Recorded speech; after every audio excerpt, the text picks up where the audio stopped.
Hey there guys, in the boat rigging up some gear for tomorrow, and I've been tying a few baits on, going through things, swapping line size a little bit, and just thought, you know what, I should show you a little bit about what I'm doing. I should bring you along and show you.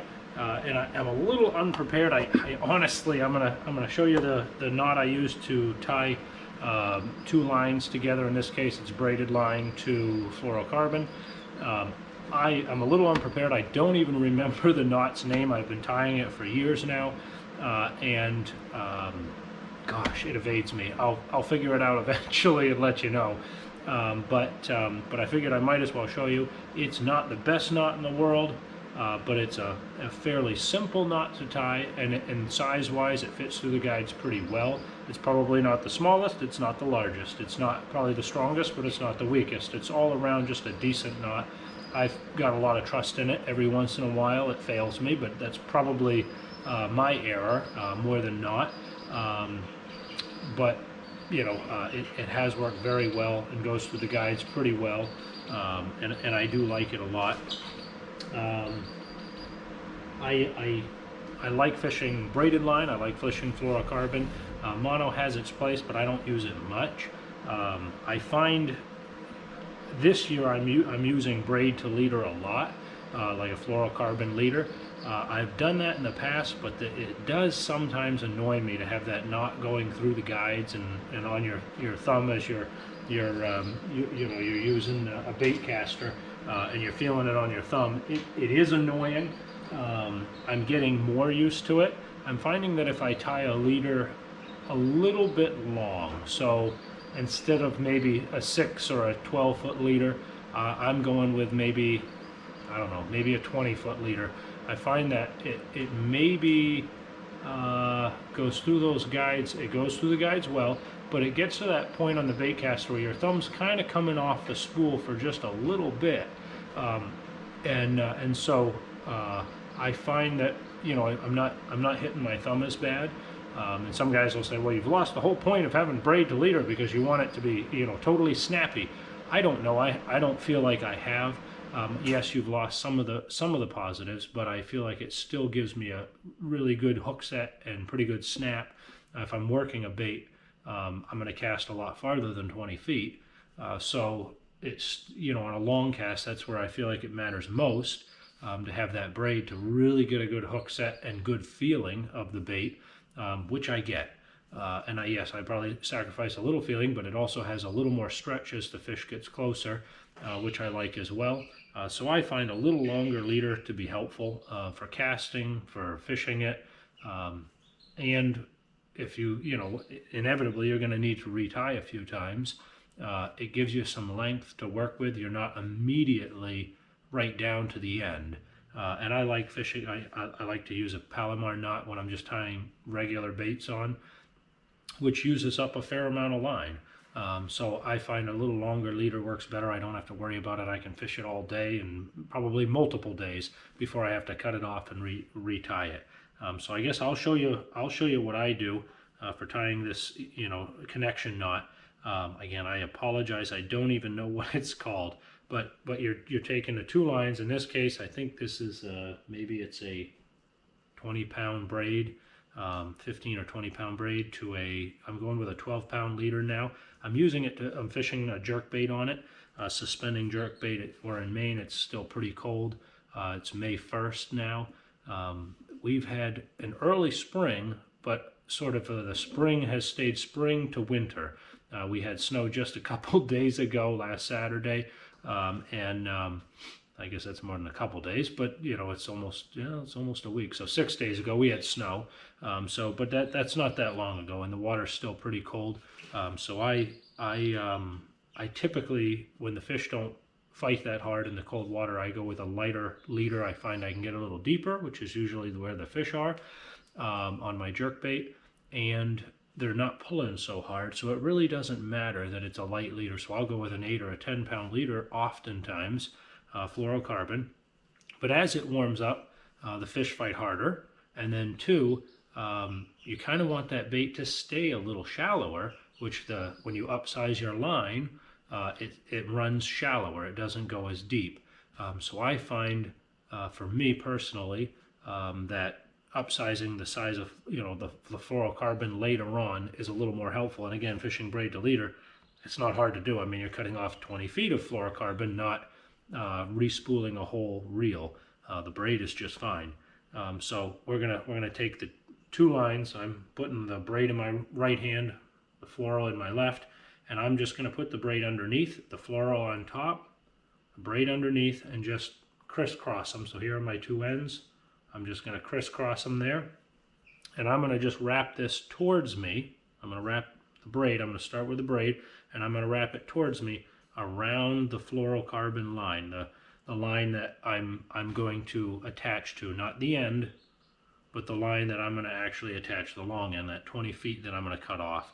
So we're gonna go around and we're gonna count together. So 1,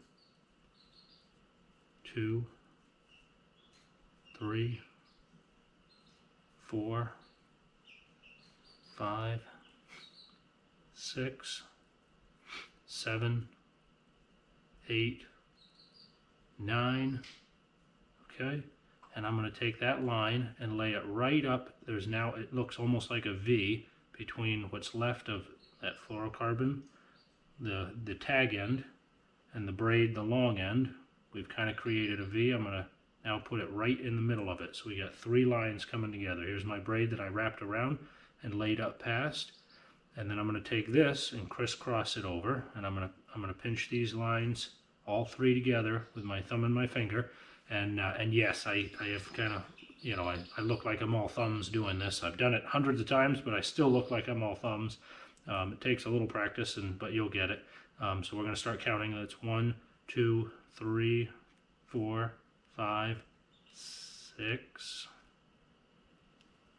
7, 8, 9. We're going to go 9 times around, and we're going to take this end. Okay, hopefully you're seeing this, and we're going to stick it. We've pinched the lines, and we laid the braided line in between, in the middle, and now we've wrapped around it. So we've got basically a kind of a, I don't know, a loop in there. I don't know if you can see it. The braided line comes through, and it comes through, this way, and we're going to take the fluorocarbon now and run it the opposite direction. So the tag end for the braid came through this way. We're going to run the fluorocarbon the opposite way through the same exact hole, though, that we've created now. Okay, so now we've got these lines together. Again, hopefully you're seeing this all right. So we've created this spot for both lines. I always wet them before I cinch them down. One, you don't want them to move when they do get wet, but mainly because you don't want them to burn when you're pulling them tight. Let's see here, because they will. They get so hot when you're cinching them down that they can burn as you're cinching them down, which obviously is not going to help you. It's going to weaken your line considerably. And let's see if I did this right. It's super easy to tell if you did this correctly or not, and I'll show you how. Just a second. That's the other thing I like about this knot. If you make a mistake, you usually see it right off the bat. Okay. And it looks like we got it right. Okay, here we go. And I'll show you why. So you see both lines are sticking out in tag ends. 2 tag ends are sticking out in opposite directions. Here's the fluorocarbon coming this way, and there's the braid going that way. Total opposite directions, sticking straight out opposite each other. Again, make sure it's nice and wet. And I pull it down a little bit just to, make sure that feels good. I don't want to go crazy with it. You don't want to, stress it so much that you've weakened it. But I like to make sure it's kind of done moving. And then I'm going to go back and I'm going to clip these tag ends. And you can cut them pretty short. That's the fluorocarbon right there. And I can cut it a little shorter than that because it's the fluorocarbon that really, it's hard, so it sticks up, and that's the one that'll really get you as it comes through the spool and the guides. The braid, I don't mind if it's a little longer. It's not going to hurt anything. It's very soft and pliable, so I don't mind if that one's just a little bit longer. But there you go. Both tag ends are sticking out opposite each other. If you can see that, and just a nice little connection knot. And I'm finding I use it more on the lighter lines. So if I'm flipping, I'm going to use braid if it's heavy vegetation or very stained water. I would prefer just to flip with straight braid.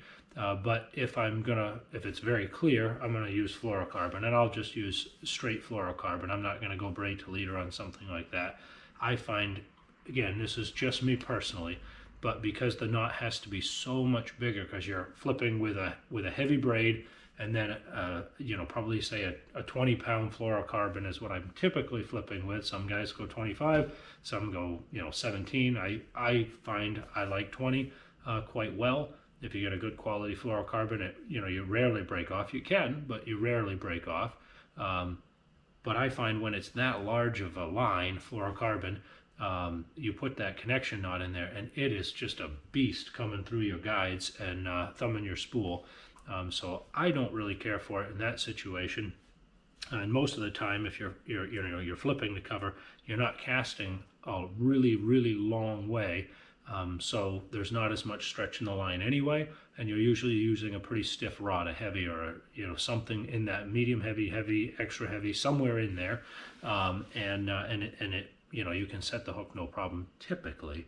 And again, if you're using a longer rod, even more so, you've got more swing as that rod tip comes up. It's picking up more line.